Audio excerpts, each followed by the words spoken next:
이사야서 6장 1절부터 7절까지 말씀입니다.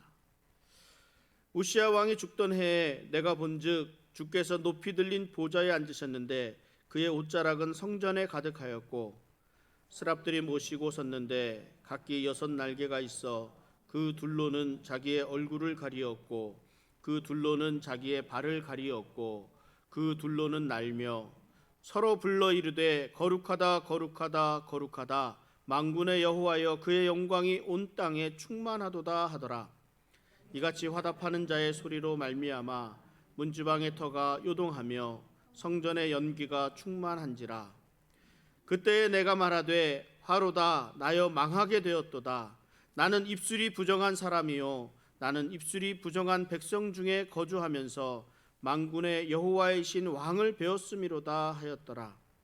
그때 그 수랍 중에 하나가 부젓가락으로 제단에서 집은 바 빈 숯을 손에 가지고 내게로 날아와서 함께 읽습니다. 그것을 내 입술에 대며 이르되 보라 이것이 내 입에 닿았으니 내 악이 제하여졌고 내 죄가 사하여졌느니라 하더라. 아멘. 우리 지난 주 중에 제가 어느 분과 전화 상담을 이렇게 하게 되었습니다. 그분은 하나님과 동행하는 삶이 도대체 무엇입니까? 하면서 질문을 해 왔습니다. 자신의 육체를 가지고 있기도 하고 자기가 말을 하고 생각을 하는 것으로 보아 정신적인 세계가 있기도 한데 또 다른 그런 영적인 세계가 있는가라고 물어보기도 했습니다. 성령 충만한 삶을 살아간다는 것이 무엇인지 또 묻기도 했습니다. 여러 가지를 이렇게 물었는데 그렇다면 우리 믿는 사람들이 왜 그렇게 거짓된 삶을 살아가는지, 서로 이용하고 속이고 돈만을 쫓아가며 살아가는지에 대한 여러 가지 질문이 있었습니다. 신앙생활을 하면서 가지게 된 그 아픔이 그대로 묻어나는 안타까움을 느낄 수 있었습니다. 우리 성령님이 그 굳어진 마음을 부드러워지도록 해주시라고 하나님의 은혜를 구하며 함께 기도했습니다. 그리고 또 우리 함께 오래전에 함께 사역을 했던 목사님으로부터 그 목사님이 책을 한 권 내셨다고 하셔서 책을 보내오셨습니다.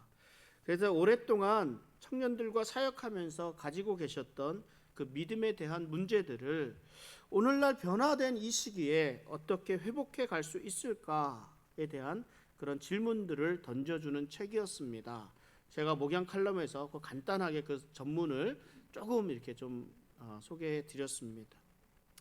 팬데믹으로 인해서 제한된 삶을 살아야 하고 불안한 경제, 사회 등으로 인해서 어려움을 겪게 되는 이 시기에 더욱 우리의 신앙생활이 흔들리게 되고 가치관의 혼란 속에서 힘들게 살아가고 있습니다. 이 흔들림 속에서 바른 믿음 위에 굳게 설 수 있는 것은 내 의지, 내 생각, 내 판단으로 살아가는 삶이 아닌 하나님과 함께 하나님을 의지하며 하나님과 동행하는 삶을 살아가는 삶이 되어야 합니다. 하나님과 동행하는 삶이 무엇인지, 어떻게 하나님과 동행하는 삶을 살아갈 수 있을 것인지, 그 삶의 목적, 삶의 방향, 삶에 대한 유익 등에 대해서 여러 가지를 생각해 보았습니다. 그리고 제가 지난 오랫동안 함께 나누었던 설교 말씀들 가운데서 정말 제가 하나님과 동행하는 삶이 무엇인지에 대해서 여러 번에 걸쳐서 말씀을 나누어 드린 부분이 많이 있는 것을 보게 되었고, 그래서 이 말씀들을 다시 한번 나누는 것이 좋겠다 이런 생각이 들었습니다.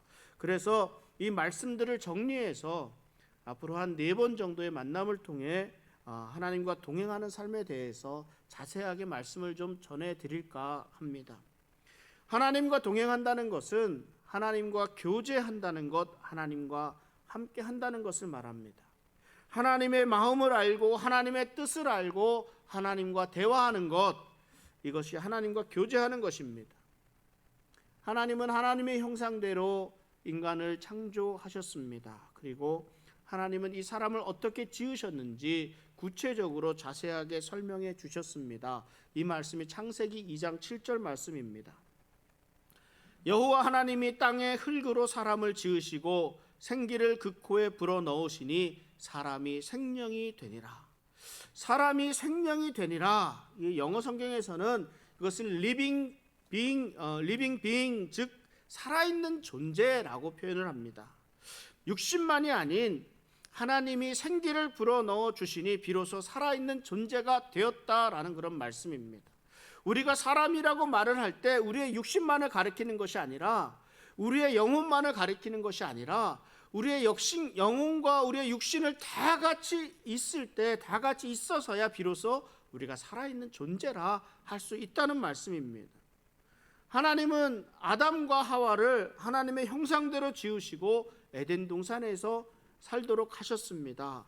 그리고 날마다 이들과 함께 거닐며 교제하셨습니다. 우리가 하나님과 함께 교제할 수 있는 것은 우리가 하나님의 형상에 의해 만들어졌기 때문입니다. 그런데 죄의 문제가 생겼습니다. 죄로 인해 우리 안에 있는 하나님의 형상이 깨져버리고 말았습니다. 죄로 인해서 하나님과의 교제의 장이었던 에덴 동산에서 쫓겨나와서 하나님과 단절된 삶을 살게 되었습니다. 죄가 하나님과 우리 사이를 가로막고 있습니다. 그러므로 하나님과의 관계 회복을 위해서는 우리는 먼저 죄의 문제를 해결해야 합니다. 그리고 하나님은 우리에게 이 죄의 문제의 해결을 위해서 예수 그리스도를 보내주셨습니다.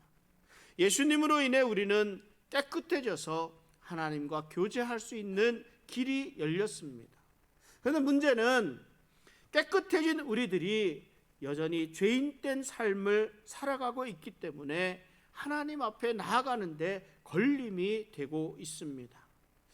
우리는 이 죄 많은 세상 속에서 살아가고 있습니다. 그럼에도 불구하고 우리가 하나님과 교제하기 위해서, 하나님과 동행하기 위해서, 또 우리가 이 세상 속에 함께 다른 사람들과 함께 살아가지만 우리가 하나님과 교제하기 위해서는 다른 사람들과 구별되어 있어야 한다는 것입니다.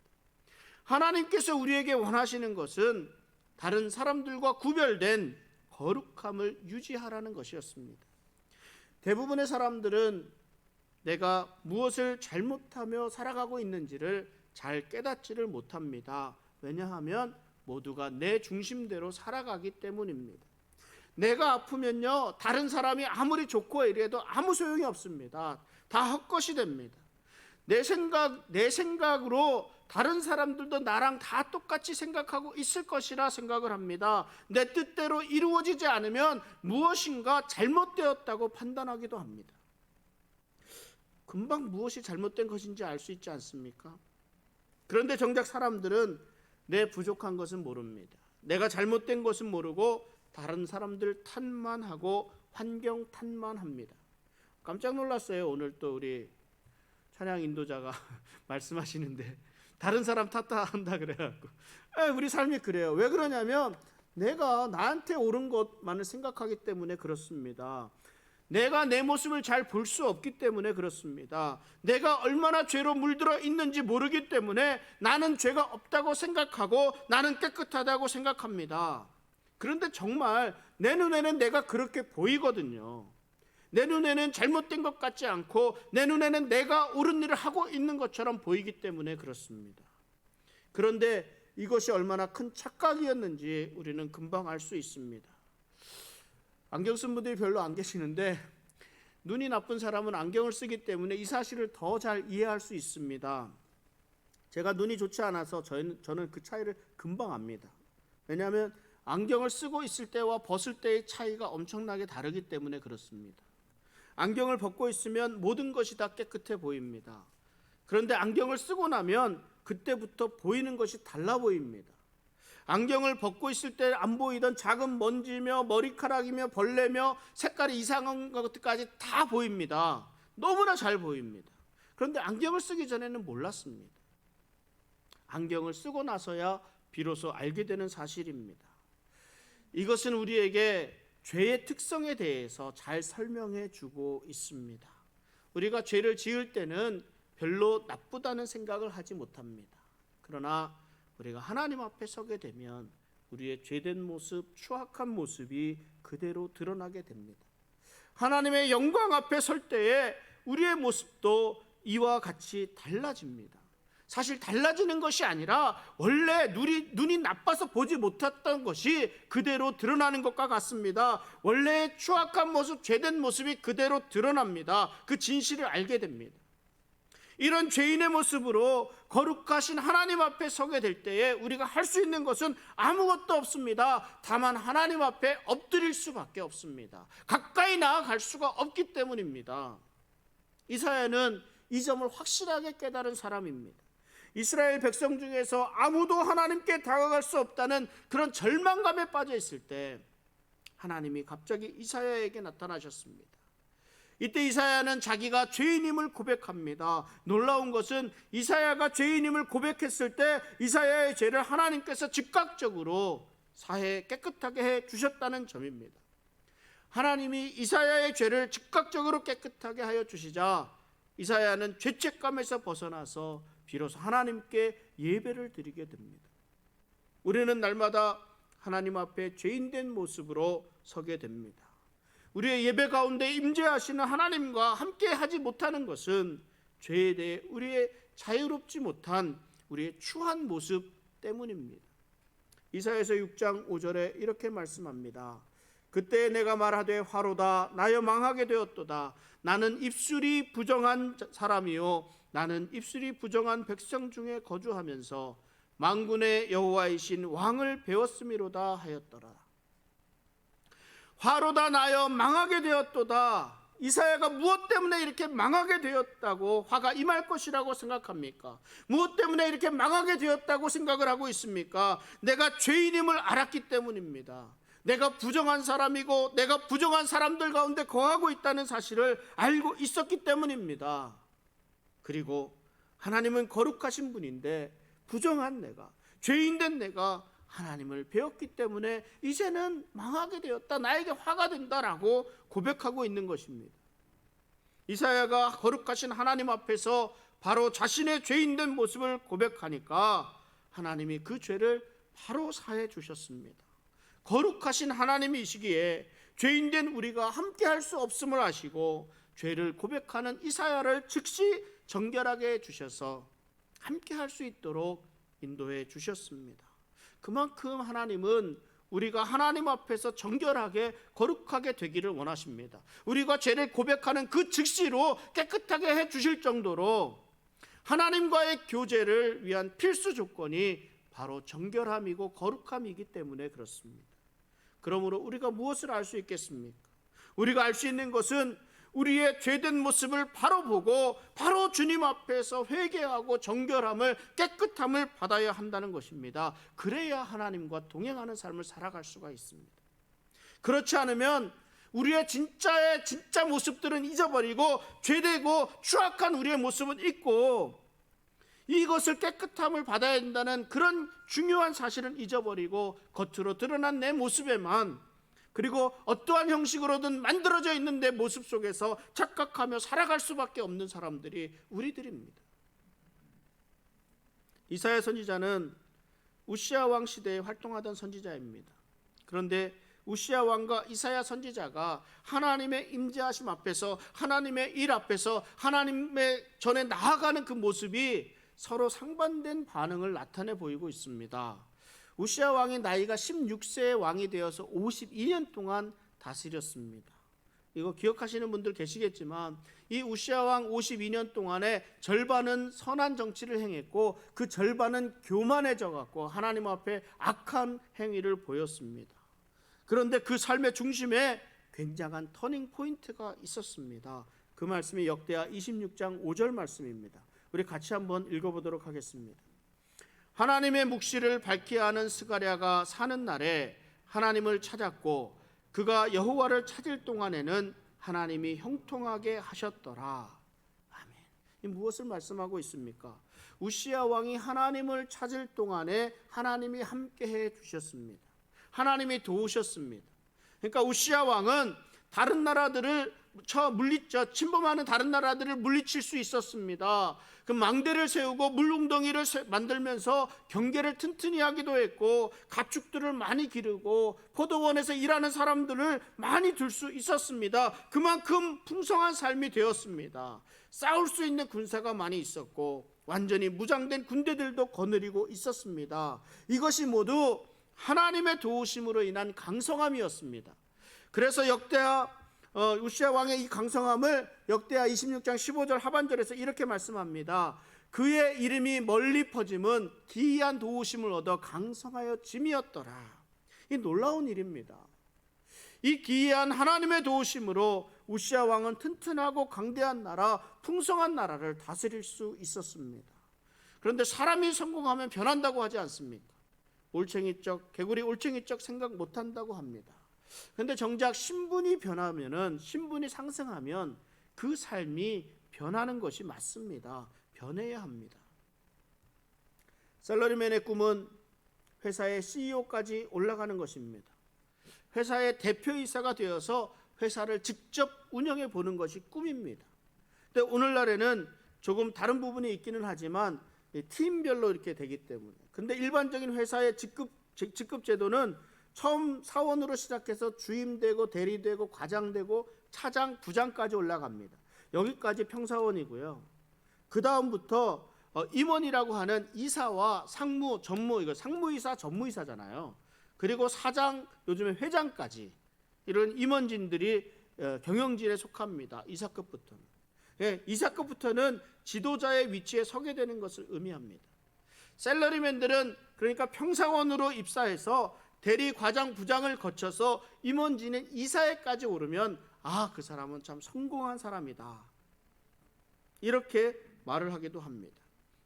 제가 말씀을 나누고자 하는 부분이 바로 이 부분입니다. 이 부분. 부장급까지는 평사원이고 이사급 이상이 되면 임원이 됩니다. 완전히 신분이 바뀌게 됩니다. 그래서 부장에서 이사로 승진하게 되면 지금까지 일했던 날짜 다 계산해서 퇴직금까지 다 결산을 해줍니다. 그리고 이제는 더 이상 직원이 아니라는 의미를 가지고 있습니다. 그리고 이사가 되면 매년 이사회에서 임명을 해야 거기서 일을 할 수 있습니다. 이제 신분이 달라진 것이죠. 신분이 달라진 만큼 그 신분에 어울리는 사람이 되어야 합니다. 이제까지는 위에서 시키는 일을 그대로 하기만 하면 됐는데, 이제는 일을 시키는 자리에 올라선 것입니다. 그러면 다른 사람 일을 시키는 일을 해야 합니다. 이 차이를 잘 알아야 합니다. 지혜로운 사람은 이 차이를 분명히 알고 이사에 걸맞는 역할을 수행합니다. 그러나 어리석은 사람은 임원이 된 것이 마치 주인이 된 것인 양 착각을 합니다. 자기 마음대로 하려고 합니다. 자기의 역할을 넘어서는 일을 하려고 합니다. 이사는 이사회에서 임명해야 하는 자리입니다. 사주와는 다릅니다. 언제 그만두게 될지 아무도 알지 못합니다. 신분이 달라지면 그 신분이 다른 역할을 감당해야 합니다. 지위에 대해서 그런 것만이 아닙니다. 우리가 가진 물질 같은 것도 마찬가지입니다. 어느 순간 갑자기 큰 돈이 생기게 되면 돈을 쓸 줄을 몰라서 어쩔 줄 모를 수도 있습니다. 사람이 변하게 되고 돈을 사용하는 것이 아니라 돈의 노예가 되기 쉽다고까지 말을 하기도 합니다.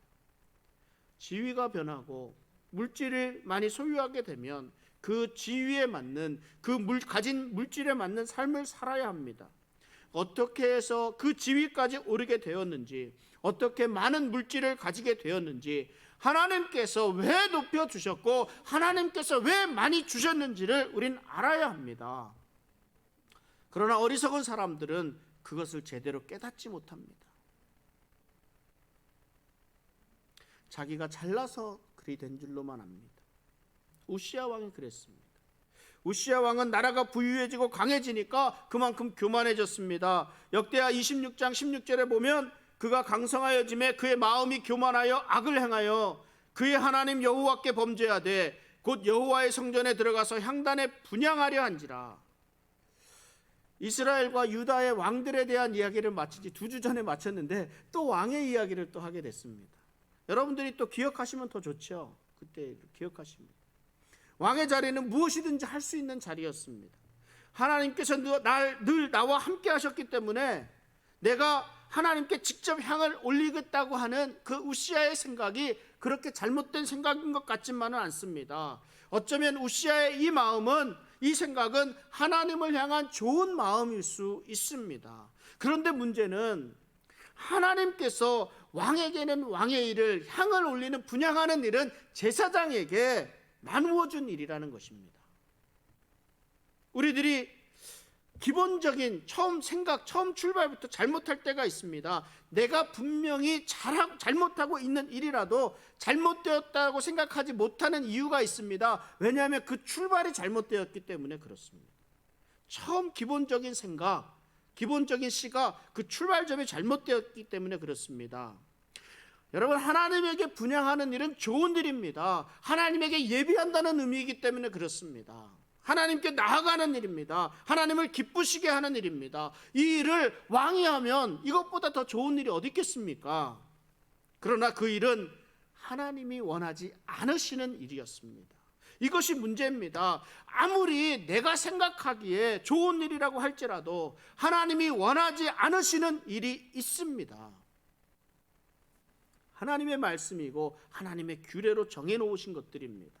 성전에는 세 구역으로 나누어져 있습니다. 바깥들과 안뜰과 지성소로 나누어져 있습니다. 이 바깥들에는 아무나 누구나 다 들어갈 수 있는 곳입니다. 그러나 성전의 안뜰에서는 제단에 드려지고 제사가 드려지는 곳으로 제사장들이 그 안에 들어가서 다 그 일을 감당합니다. 그리고 특별히 구별된 지성소라는 곳은 대제사장만 1년에 한 번 들어갈 수가 있도록 되어 있습니다. 이것이 하나님이 만들어 놓으신 규례입니다. 우시야 왕은 지금 자신의 상황과 환경이 자신의 것인 양, 자신의 공로인 양, 자기가 잘해서 잘된 줄로 알았는지 모르겠습니다. 그래서 그 일들로 인해서 하나님 앞에 가서 좀 자랑하고 싶었는지도 모르겠습니다. 내가 무엇을 못할 것이 무엇이냐? 내가 왕인데, 내가 이만큼 나라를 잘 다스리고 있는데, 조그마한 공로라도 하나님 앞에 가서 자랑하고 싶은 것, 이것이 당연합니다. 내가 한 일, 내가 행한 일로 하나님에게 인정받고 싶은 것 아니겠습니까? 이것이 우리들의 마음입니다. 그러나 자칫 이 일이 하나님의 은혜를 잊고 또 교만에 빠질 수가 있습니다. 우리가 올챙이적 시절을 생각하지 못할 수 있다는 말입니다. 이러한 우시야 왕의 가장 큰 잘못은요, 자기의 잘못을 지적받았음에도 불구하고 돌이키지 않았기 때문입니다. 역대하 26장 18절에 보면 이렇게 말씀합니다. 우시야 왕 곁에 서서 그에게 이르되, 우시야여, 여호와께 분향하는 일은 왕이 할 바가 아니요 오직 분향하기 위하여 구별함을 받은 아론의 자손 제사장들이 할 바니 성소에서 나가소서. 왕이 범죄하였으니 하나님 여호와에게서 영광을 얻지 못하리이다. 왕이 할 일이 있고 제사장이 할 일이 있다는 말입니다. 그런데 많은 경우 착각을 합니다. 내가 왕이니까 무엇이든 다 할 수 있지 않느냐. 우리 교회도 마찬가지 아닙니까? 우리 밖에서 사장님이면 교회 안에서도 사장님이어야 합니다. 사회의 지위를 그대로 교회 안으로 가지고 들어와서 그 지위를 누리려고 합니다. 사회적 지위와 그런 학위 이런 등을 교회까지 가지고 들여오려고 하면 그러면 안 됩니다. 사회에서 존경받을 만한 위치까지 오르신 것은 존경받아 마땅합니다. 그러나 그 지위를 교회에서까지 누리려고 해서는 안 되는 것입니다. 교회 안에서는 다 같은 형제요 자매입니다. 한 식구입니다. 한 공동체입니다. 한 몸입니다. 다만 하나님이 맡겨주신 일에 크고 작음이 있을 뿐입니다. 동일한 형제요 동일한 자매임을 알아야 합니다. 우리가 예수님을 믿고 난 이후에 우리의 변화된 삶을 통해서 신분이 바뀌어지면서 따르게 된 이름이 있습니다. 무엇입니까? 그리스도인이란 말입니다. 그리스도인. 우리가 선생님이면서도 그리스도인이고, 우리가 사장님이기도 하지만 우린 그리스도인이고, 우린 청년이라고 불리지만 우린 그리스도인입니다. 우리가 사회적으로 성공을 해도 한 사람의 그리스도인임을 알아야 합니다. 그리고 거꾸로 그리스도인이면서 회사의 임원이고, 그리스도인이면서 의사이고, 그리스도인이면서 변호사임을 우리가 알아야 합니다. 하나님께서 우리에게 허락해 주신 기업과 또 이렇게 먹고 살기 위해서 주신 그런 일들이 있습니다. 그런데 이것이 하나님께서 주신 것이라는 것을 잊어버리게 되니까 교회에서까지 들어와서 사회의 지위와 모든 것을 가지고 행하려고 하는 잘못된 일을 종종 보게 됩니다. 여러분, 이 사회의 직분이 교회로 들어오는 것만이 잘못된 그런 부분들이 아닙니다. 우리 교회에도 직분이 있습니다. 집사님, 권사님, 장로님, 목사님 하는 이런 직분입니다. 이 교회의 직분을 사람들은 마치 사회의 직분인 양 사용합니다. 교회에서 하나님의 일을 위해서 세워주신 직분이 사회에서 사장님, 선생님 하듯이 부르는 호칭이 되었습니다. 참 안타까운 일입니다. 하나님이 허락하신 직분에 대해서 진지하게 생각할 수 있어야 합니다. 나이가 들었으니까 집사하고 또 교회 조금 오래 다녔으니까 권사도 해야 되고 장로도 해야 된다라는 생각은 버려야 합니다. 절대 그렇지가 않습니다. 집사에게는 집사의 할 일이 있고 장로에게는 장로의 할 일이 있습니다. 하나님이 각자의 은사에 따라서 맡겨주신 일들입니다. 이 직분을 계급으로 생각해서는 안 됩니다. 하나님이 세워주신 직분입니다.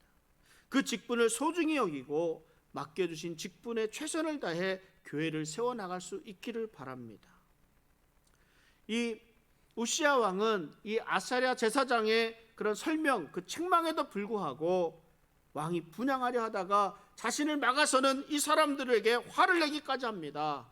이런 우시야 왕을 하나님이 치셨습니다. 우시야 왕에게 나병이 들었습니다. 우시야 왕이 하고자 했던 일은 하나님의 말씀에 불순종하는 일이었습니다. 이 일이 잘못된 것임을 알게 되었음에도, 이것을 지적하는 사람들이 있었음에도 불구하고 우시야 왕은 똑같은 잘못을 계속해서 저지르고 있습니다. 결국 하나님의 심판을 받게 되었습니다. 우리라고 다를 것이 없습니다. 우리의 잘못은 누구보다 내가 더 잘 알고 있습니다. 다른 사람들은 속일 수 있어도 내 자신은 내가 속일 수가 없습니다. 시간을 가지고 내 삶을 돌아볼 수 있기를 바랍니다. 내가 해야 하는데 하지 않고 있는 일들이 있는지, 아니면 내가 하지 말아야 되는데 지금 하고 있는 일들이 있는지를 잘 생각하고, 잘못된 부분이 있으면 회개하고 거룩한 삶을 살아갈 수 있도록 해달라고 하나님에게 기도할 수 있어야 합니다. 우리는 기본적으로 하나님 앞에 나아갈 수 없는 존재들이었습니다. 죄의 문제 때문입니다. 그런데 예수 그리스도의 십자가의 보혈로 그 길이 열렸습니다. 하나님과 우리 사이에 막혔던 휘장이 갈라지고 그 길이 열렸습니다. 이거 십자가의 은혜입니다. 우리가 하나님 앞에 나아갈 수 있는 것이 이 은혜인데 우리의 공로가 아니라는 것을 우리는 분명히 알아야 합니다.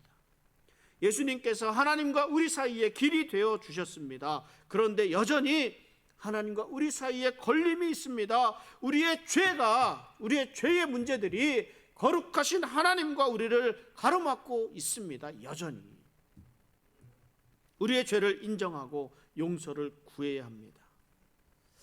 이사야 선지자가 우시야 시대에 살았습니다.